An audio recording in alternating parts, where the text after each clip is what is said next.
Furuta is one of my favorite characters and villains in the Tokyo Ghoul manga, and without him it would not be the same. With memorable lines such as "Super Peace" and "I'll have Rize bear my children 101 Dalmatian style," how could you not like this gem? As much as I do like him, he might seem a bit random to other people who might not understand his character, so this is what the video is for. Nihilism is the belief that life is meaningless. At least that is one of the definitions, and while I don't think it accurately describes the clowns in Tokyo Ghoul, I think it's a nice foundation to get some idea of what they are. Again, while I can't find their right worldview, they are in a way nihilists. They see life as meaningless, they see the world as messed up and beyond repair, and instead of slumping into some deep depression like some people do, not me, they choose to immortally live their lives acting out any selfish desires that they want. And a lot of people are like this, while not going to the degree of harming others, killing them, that kind of stuff. People who have given up on life will do things like aggressive drinking and other destructive behaviors because why not? Instead of trying to work with the system that's fueling your nihilism, why not just have some fun? Do what you want, you know? Go to rob a bank.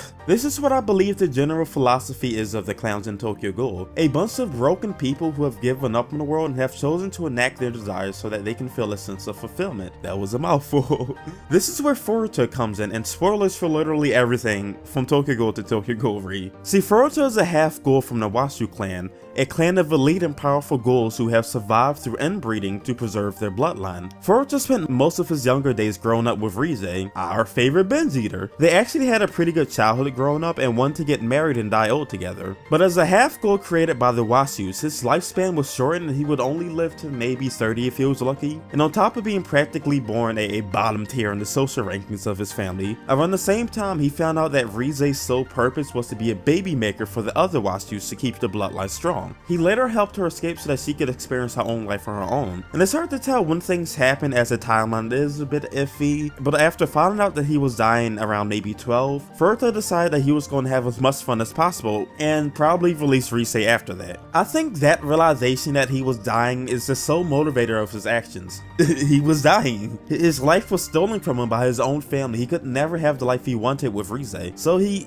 gave up. Like Kaneki thought early in the manga, Furuta thought the world was broken, but instead of fighting to change it, he decided that he was going to do everything he wanted with the short life he had left. This is why I tried to explain what the clowns were about earlier, you know, nihilism. This is what shaped his character so much. The goofiness, the randomness, the Nemu dash. It's all an act by someone who's just trying to have a bit of fun. No, it's his persona. But the one thing he did want was Rize, who after being freed started cannibalizing the local townsfolk, and likely forgot all about Furuta, which caused him to...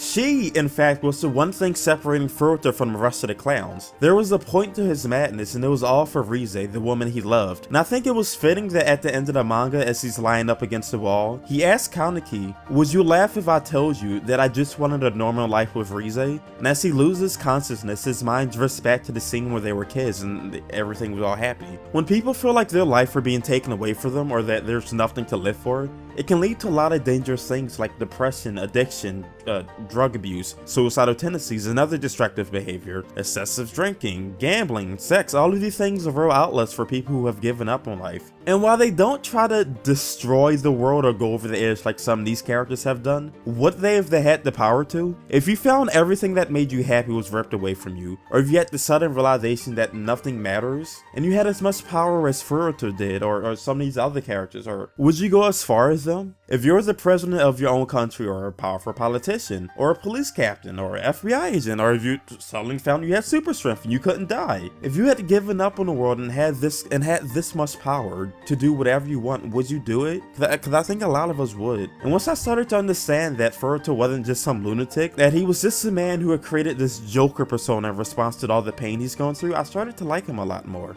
So this is the end of the video. If you enjoyed it, please rate, comment, like, and subscribe, and I'll be back with more content like this. Peace.